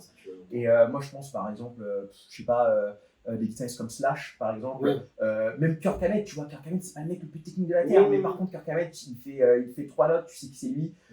Sinister Gates, Sinister Gates est archi technique, mais bon, mais tu sais, dès qu'il va faire ses plans, tu vas savoir que c'est Sinister Gates, tu vois. Moi, je pense. Mon père aimait beaucoup Gary Moore. Et du coup, Gary Moore, il joue, tu sais, tu reconnais un peu le son de la Gibson, tu dis, le toucher. Enfin, le bend, voilà, c'est. Ouais. Knopfler, pareil, tu joues avec les doigts, etc. Ils ont leurs pattes en fait. C'est pas archi technique, tu vois. Quand tu écoutes Sultan of Swing, t'as plein de gens qui veulent apprendre, qui font ah bah c'est cool parce que j'arrive à le jouer. Mais est-ce que tu arrives à le jouer comme Knopfler et faire ce comme Knopfler? C'est ça qui est différent. Il faut avoir ce truc-là en tête de dire ok, moi, qu'est-ce que je peux apporter et quelle vision je peux donner à musique. Moi, tu vois, j'aime énormément le sweep et j'aime énormément les mélodies. Donc du coup, quand je fais metalcore, c'est bien. Voilà, c'est ça. Mais quand je fais, voilà, c'est pour ça que j'aime le metalcore. Mais du coup, quand je crée des solos, j'essaye d'apporter ma patte. Moi, j'aime énormément les harmoniques artificielles aussi. Donc du coup, je mets beaucoup d'harmoniques artificielles avec du sweep, de la mélodie. On est pareil, on fait la même chose. C'est pour ça qu'on s'entend bien, tu vois. Et du coup, voilà, qu'est-ce que tu peux apporter, quelle vision tu peux donner à ton voilà, à tes compos, et voilà, c'est le plus important. Ça sert à rien de se prendre la tête de dire ah, je serai pas aussi fort que lui, etc. Ça sert à rien de se comparer. Il y aura toujours meilleur. Voilà, il y aura toujours meilleur. Je l'ai fait, moi je me suis comparé de fou. Il y a des moments où je me suis dit attends, c'est pas possible que lui, un tel, il a 19 ans, il me met une minace sur certains trucs, tu vois. Et il faut arrêter de se comparer. Vous comparez pas, soyez conscient de vos points forts, de vos limites, et faites la musique que vous aimez faire, et c'est nickel. En tant que prof de guitare, est-ce qu'il y a une erreur peut-être que tu vois qui revient en l'occurrence chez tes élèves? Voilà, un petit truc. Ouais, c'est un peu la continuité de ce qu'on se disait tout à l'heure. Ce que je remarque souvent chez mes élèves, c'est le manque de continuité et de régularité, et surtout de ritualisation. Important, parce que du coup, tu peux avoir de la régularité dans ton jeu, mais le plus important, ce qu'on se disait, c'est le sommeil et le cerveau qui travaille et la mémoire musculaire. C'est vraiment le plus important. Et donc du coup, ça c'est une première erreur que je vois souvent chez mes élèves, c'est je leur dis t'as bossé cette semaine? Oh ouais, j'ai bossé. T'as bossé quand? Ouais, j'ai bossé là vite fait jeudi, et puis après j'ai pas trop eu le time, donc du coup voilà. Et la semaine dernière t'as fait quoi? Ouais, pas jeudi, mais j'ai bossé lundi, ouais vite fait. Non, si tu bosses, en fait c'est comme quand tu travailles, je leur dis, j'ai des élèves qui sont plus jeunes, des élèves qui sont plus vieux, je leur dis, tu vois, quand t'es en cours à l'école, quand tu rentres le soir, tu fais tes maths, tu les fais tout le temps le mercredi à 18h, je sais pas quoi. Il faut que tu fasses pareil à la guitare. En fait, c'est la ritualisation qui te permet de mettre en place ta mémoire, tu vois. Et le sommeil fait que du coup, ton cerveau travaille, voilà. Donc ça, c'est la première erreur que je vois. La deuxième erreur que je vois, ce que je disais aussi, c'est ne pas se prendre la tête sur ok, pourquoi ça sonne comme ça. Dans le sens, ok, j'entends une erreur, que ce soit un scratch, que ce soit un bend qui est un peu faux, ou un truc comme ça. Et en fait, généralement, c'est bon, c'est pas grave, ça passe. Tu vois, ça c'est. Et donc, laisser au final. Voilà, laisser un petit peu le truc, bon, ça passe, et puis c'est juste je suis nul, et puis voilà. Le je suis nul, je l'entends tout le temps. Mais tu peux pas savoir le nombre d'élèves qui me disent, ouais, de toute façon, j'aurais jamais. Ils me voient, généralement, ils me disent, ouais, mais toi. T'as du talent, ça n'existe pas. C'est que du travail. C'est que du travail. Alors, tu peux avoir une certaine affinité avec quelque chose, tu vois. Moi, je sais que par exemple, j'aimerais énormément faire de la batterie, mais en fait, j'ai tellement travaillé ma guitare, j'ai tellement synchronisé les deux mains et des pieds, enfin des pieds, on joue pas au pied à la guitare, mais tu vois, taper du pied quand tu fais de la gratte, que du coup, pour moi, désynchroniser les membres, c'est hyper dur. C'est chaud. Et alors, faire du piano, désynchroniser. Et désynchroniser les mains au piano, c'est super dur. Parce qu'au final, cette main-là, elle fait un mouvement, même si des fois, c'est des mouvements différents. Bien sûr. Mais les doigts, c'est ça, tu vois. Et donc, du coup, voilà. Je sais que ça a demandé beaucoup de travail si je me mets au piano à la batterie, mais voilà, il y a une part de talent si vous voulez, tu vois, mais c'est 90% du travail. C'est une part d'affinité, bien sûr, voilà. En fonction de ce que tu as écouté quand tu étais plus jeune, exactement. Comment tu as grandi, etc. Si tu t'es cassé un bras, absolument. Toutes ces choses-là. Et puis voilà, la culture musicale aussi fait qu'il y a beaucoup d'élèves. Moi, j'ai quand même assez étrangement, alors pas chez moi, parce que chez moi, les élèves viennent en écoutant de la musique, en aimant la musique. Mais quand je donnais des cours de guitare à l'école, j'étais dans une école avant, j'ai mis des cours, j'ai des élèves, t'écoutes quoi? J'écoute. Il y en a pas mal, hein. Mais il y en a même qui jouaient plutôt pas mal, tu vois, qui jouaient des accords et tout, et t'écoutes quoi? J'écoute rien. Et écoute le morceau, t'as écouté le morceau à la maison? Non. Comment tu le joues alors? Je sais pas, ce que tu m'as dit la semaine dernière, je le jouais. Non, tu vois. Et donc du coup, en fait, voilà, il y a ce truc-là, ces erreurs-là de ne pas écouter la musique, etc. Et voilà, le fait de je suis nul, j'y arriverai jamais, aussi ça, c'est tout le temps. Ce n'est pas vrai, ok? C'est pas vrai, ça se travaille, c'est comme tout. Et la répétition et le fait de se prendre la tête sur ok, mon bend il sonne faux, pourquoi? Parce que du coup j'ai mis ma main comme ça, pas comme ça, j'ai pas grippé le manche comme il fallait, j'ai pas mis la bonne attaque, j'ai pas utilisé de rake, parce que les élèves n'utilisent pas de rake sur les bends, il faut utiliser la rake. Tous ces aspects-là font que voilà, ça crée comment dire, des petits défauts chez les élèves qu'il faut recalibrer après. Moi, je fais beaucoup de cours de recalibrage. Ça veut dire que les élèves viennent avec un certain niveau déjà. En fait, ils me disent voilà, moi je fais déjà ça, ça joue super bien. Et puis ils vont me faire un bend ou ils vont me faire un truc qui te dire ah, regarde là, tu vois ton index qui décolle. Alors que tu aurais fait comme ça. Voilà, si tu avais fait comme ça, voilà, ça aurait été mieux. Et puis là, direct, oh, mais c'est super. Je vois qu'ils sont mieux, mais c'est super dur. Ben, c'est normal que c'est dur, parce que du coup, tu as appris d'une certaine manière. En fait, tu dois recalibrer. Ça semble logique pour toi. C'est ça. Tu as appris un peu avec un défaut. Exactement. Et au final, moi, j'ai un gros défaut. C'est que quand j'étais plus jeune, il l'a dit, moi, j'étais moins assidu sur le fait que ça sonne clean. Et je l'ai appris avec le temps. Et en fait, au lieu de faire des allers-retours, et c'est pour ça que je suis aussi chiant avec les gens qui regardent, c'est parce que j'ai tout de suite fait en économique. Ok, ouais. Et au final, et à un moment, j'ai eu un prof de métal, il me dit bah vas-y, fais comme ça, ce riff-là. Et en économie, c'est dur. C'est impossible en économie. Il me dit ah non, il me dit regarde, je suis trop dur. Du coup, j'ai rebossé ça. T'as rebossé l'alternative, ouais. J'ai pris un truc, après les gammes, hop, ça c'est venu. Et après, maintenant, je sais quand je peux utiliser du economic picking ou de l'alternative. Ouais, c'est exactement ça. Je suis un peu pareil que toi. Chaque technique a son utilité à un instant T dans une chanson, etc. Et voilà, là, on va plutôt privilégier l'economic picking, et vous en avez sûrement parlé, le fait de glisser quand on joue sur un système à 2 cordes, de pouvoir glisser sur les 2 cordes et éviter d'inverser le mouvement. Ou alors d'utiliser l'alternative, justement, on inverse le mouvement à chaque fois.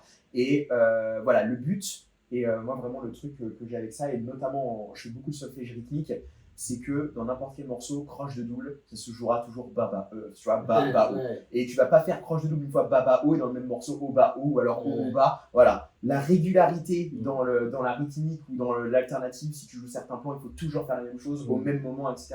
C'est ça qui va mettre en place les mémoires musculaires et qui va faire que du coup, vous allez jouer le mieux possible.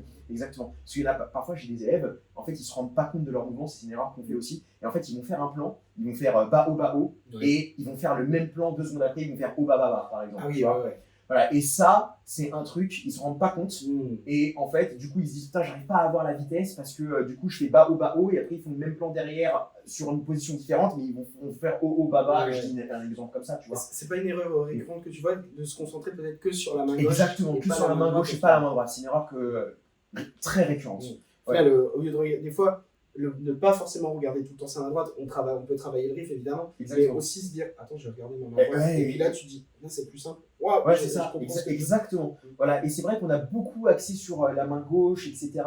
et peu la main droite. La main droite, c'est vraiment ce qui va donner l'impact et la précision dans le jeu. La main gauche va donner la précision de tout ce qui est scratch et cordes à vide et machin, etc. Par contre, la main droite va donner toute la pression et la patate. Et puis de toute façon, quand on fait de la prod, on voit sur la waveform, la dynamique. Ok, moi j'ai des élèves quand ils viennent, genre, je les enregistre, ils n'ont aucune dynamique, c'est tout plat comme ça, on dirait un lance-flamme, tu vois, on dirait qu'ils sont morts. Je leur dis c'est une flat line en fait, tu vois. Alors que voilà, la dynamique, c'est ça qui permet d'avoir. En fait, c'est la dynamique qui crée la musique, tout simplement, tu vois. Voilà, après, il y a des musiques qui sont pas du tout dynamiques, mais voilà, nous, dans notre truc, on a besoin d'avoir de la patate et de la dynamique. Et voilà, parce que les élèves qui viennent généralement font du métal, chez moi. Et du coup, justement, pour rebondir, ce que tu dis avec quand on enregistre, etc. Là, aujourd'hui, toi, tu produis aussi, donc tu disais l'album, l'EP de Giro. T'es multicasquette au final. Enfin, c'est quoi, du coup, aujourd'hui, on fait un peu tout en tant que musicien. T'es pas que musicien au final. C'est quoi l'importance pour toi de tout ça Alors, c'est une très bonne question.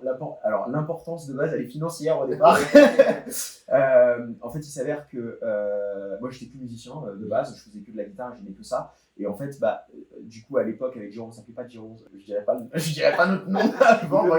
Il y a certaines personnes qui le savent, ça va les faire rire. Mais du coup, on allait en studio, on ne savait pas comment enregistrer, ça coûtait très cher. On arrivait, en plus, on était déçus du résultat parce qu'on envoyait un gars qui n'avait pas forcément connaissance de notre musique.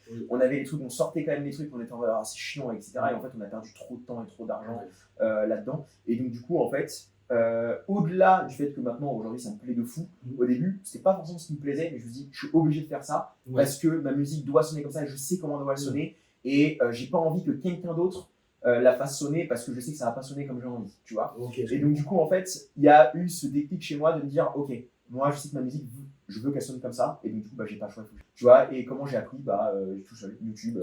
YouTube voilà, tu passes des heures sur YouTube, tu regardes des mecs qui font de la prod, tu testes des trucs, tu vas faire des erreurs, forcément. Et puis après, aussi, au-delà de YouTube, ce que tu disais tout à l'heure, tu rencontres des gens. Oui, et les gens t'apprennent. Bah, comme toi, tu m'as appris des trucs la dernière fois sur mon preset de quad. Voilà, c'est ça.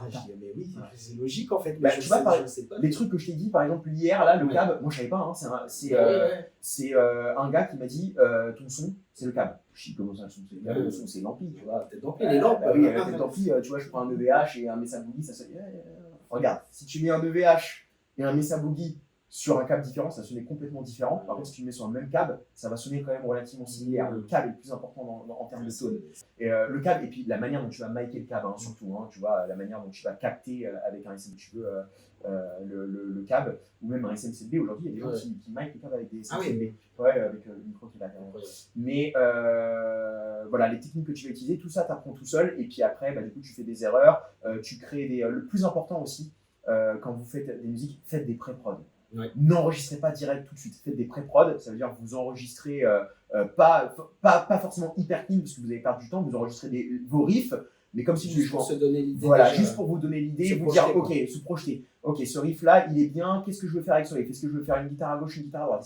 Est-ce que je veux quad tracker, ça veut dire faire deux guitares à gauche, deux guitares à droite? Est-ce que je veux mettre comme James Hetfield sur le Black Album, une guitare au centre, donc qui fait thickener, donc qui donne de l'épaisseur? Voilà, tout ça, c'est. Voilà, t'apprends. Après, tu regardes des interviews de mecs qui sont connus. Bah, typiquement, ce que je disais par rapport au Black Album. Oui. Voilà, si vous écoutez par exemple, il y a une chanson qui s'appelle Through the Never. Si vous écoutez cette chanson-là, vous allez entendre la guitare à gauche au début, puis après, vous allez vous dire, je vais entendre la même à droite, mais en fait, non, vous allez entendre au centre et après à droite. Vous allez faire et en fait, le Black Album, on s'en rend pas compte parce que du coup, on pense qu'il y a une guitare à gauche, une guitare à droite, mais il y en a une au centre aussi. Incroyable. Qui fait thickener, qui s'appelle la guitare thickener, qui permet de donner de l'épaisseur au son. Et en fait, c'est tellement bien mixé qu'on l'aperçoit, mais on l'entend pas. Enfin, ouais, tu te dis pas, c'est au centre. On l'entend justement dans Through the Never parce qu'elle apparaît. Du coup, tu vois, elle apparaît, etc. Et donc, du coup, en fait, tous ces trucs-là, tu dis, ah putain, si je testais ça aussi. Ça marche pas forcément à tous les coups, ça marche dans certains styles de musique, mais donc du coup tu testes ces trucs, ah ouais, ça marche trop bien là-dedans et tout, etc. Avant, moi par exemple, je quad-traquais les guitares systématiquement, parce que Josh Middleton les quad-traquait et je voulais faire comme ça Ilosis. Bien sûr, et donc du coup j'ai ton exemple. Voilà, c'est ça. Et puis après, je me suis rendu compte que le quad-tracking prenait énormément de temps parce que sur des riffs qui sont très compliqués, quand tu vas les quad-tracker, il faut que tu sois exactement au poil de cul, pareil, etc. Et donc du coup, en fait, le quad-tracking, je me suis rendu compte. Et Josh Middleton pareil, il ne le dit pas dans ses vidéos, mais je me suis rendu compte que ça marchait très très bien sur les gros riffs en power chord. Mais par contre, sur les quand tu dois faire des gros riffs comme ça, tu doubles. Ouais, tu doubles. Ok, et donc du coup, ça, j'en ai parlé par exemple avec d'autres artistes, notamment celui qui a produit l'album de Bleed for Moving qui s'appelle Francesco Filigoy, qui est un super guitariste qui a produit l'album et avec qui je m'entends bien parce qu'il travaille chez Submission Audio, il m'envoie aussi ses plugins, j'ai fait plusieurs vidéos pour Submission Audio et je lui dis qu'est-ce que t'as fait avec les guitares de Bleed? Il m'a dit nous on a fait que du double track, donc ça veut dire gauche-droite, et les gros riffs qui sont très lents, c'est quoi track? Et donc du coup voilà, et donc ça c'est un super tip. Et donc du coup ça t'apprend à dire ok, ces riffs là je vais les double track, ces riffs là je vais les quad tracker, est-ce que je les panne à 100%? Ça c'est du voilà, je sais que Josh il panne pas ses guitares à 100%, ce qui fait que quand t'écoutes Sylosis c'est très compact comme ça. Moi j'ai tendance j'aime bien panner à 100% parce que j'aime bien laisser mes leads en stéréo. Voilà, est-ce que tes leads tu les fais en stéréo, est-ce que tu les fais en mono, ça après c'est pareil, c'est une question de goût. Ça va être mais la pré-prod permet justement de mettre au clair tout ça. Ok, ça veut dire que quand vous allez enregistrer vraiment vos guitares principales, vous pouvez utiliser, si vous avez bien enregistré vos pré-prod, vous pouvez après utiliser les guitares que vous avez utilisées sur les pré-prod. Moi généralement je refais tout. Parce que du coup la pré-prod te permet aussi de travailler tes riffs et donc du coup quand tu les enregistres, bah, du coup tes riffs tu les joues mieux quoi. Aussi, donc du coup généralement je refais tout, mais la pré-prod après tu peux l'envoyer à tes potes, ils vont te dire ok ça c'est bien mais là j'entends une guitare ici, j'aimerais bien faire ça, et là si tu la mets à droite, et là si tu utilises tel tone, là t'as mis un delay mais en fait ça serait mieux d'avoir une reverb, donc tu retravailles la pré-prod comme ça, donc tu changes les trucs, après tu envoies ok c'est bon c'est nickel, et là tu fais la vraie. C'est comme ça qu'on fait, ça prend énormément de temps, mais c'est ce qui permet d'avoir le meilleur résultat possible à la fin. Très parce qu'avant, mais avant, ce qu'on faisait, c'est qu'avec mon groupe, on allait en studio, on savait pas s'il y avait une guitare à gauche, à droite. Tu sais, on avait une chanson, on l'avait en répète, t'enregistrais. Sauf qu'au final, t'étais pas content parce que j'aurais peut-être dû faire ça, j'aurais peut-être dû faire ça. Et après, du coup, j'aurais peut-être dû choisir ce son-là et pas ce son-ci. Ou alors cette guitare-là et pas cette guitare-ci. Parce que du coup, voilà, quand j'enregistre, j'utilise plusieurs guitares aussi. Donc j'ai une guitare, celle-ci, c'est celle qui me permet de faire les rythmiques. manche vissée, c'est la Josh Newton signature. Je fais toutes les rythmiques avec sur l'EP, et puis j'ai celle qui est derrière, qui est au mur, qui me permet de faire tous mes solos. Voilà, question de son en fait. Celle-ci, je l'adore, le manche vissé, j'ai beaucoup d'attaques. Et puis après, j'utilise d'autres grades pour les solos, etc. Donc, du coup, savoir quel grade on va utiliser, tester les différents sons, quel grade vous préférez, quel plugin vous préférez. Voilà, c'est le plus important dans la. Et voilà les petits shredders, on arrive à la fin de cette vidéo. Et ben merci à toi, c'était top, ça me fait super plaisir que tu viennes aujourd'hui et qu'on puisse discuter de ça ensemble. Bah franchement, de même, c'était super agréable. Plein de super conseils et plein d'histoires, c'est top. N'hésitez pas à vous retrouver en description donc, toutes les infos de Flo, son Insta, ses groupes, etc. Je vous mets tout dans la description. Si vous avez des questions, vous n'hésitez pas à les mettre en commentaire ou alors peut-être ils peuvent t'envoyer un message. Ils peuvent m'envoyer un message directement sur Insta. Moi je réponds à tous mes DM et ça me fait super plaisir à chaque fois. J'ai pas mal de gens qui m'envoient des trucs. Ouais, j'ose pas te déranger. Est-ce que tu pourrais répondre à ma question? Il n'y a aucun problème. Moi, je suis pas du tout un gars fermé qui se prend pour une star. Genre, pas du tout. J'adore répondre à tiens, il faut que tu fasses ça, fais ça sur ton ampli et tout. Donc ouais, envoyez-moi des messages si jamais vous avez des questions. Je réponds toujours. C'est excellent, merci beaucoup. Si la vidéo vous a plu, n'hésitez pas à liker, commenter, partager. Et moi, les petits shredders, je vous dis à la prochaine. Ciao.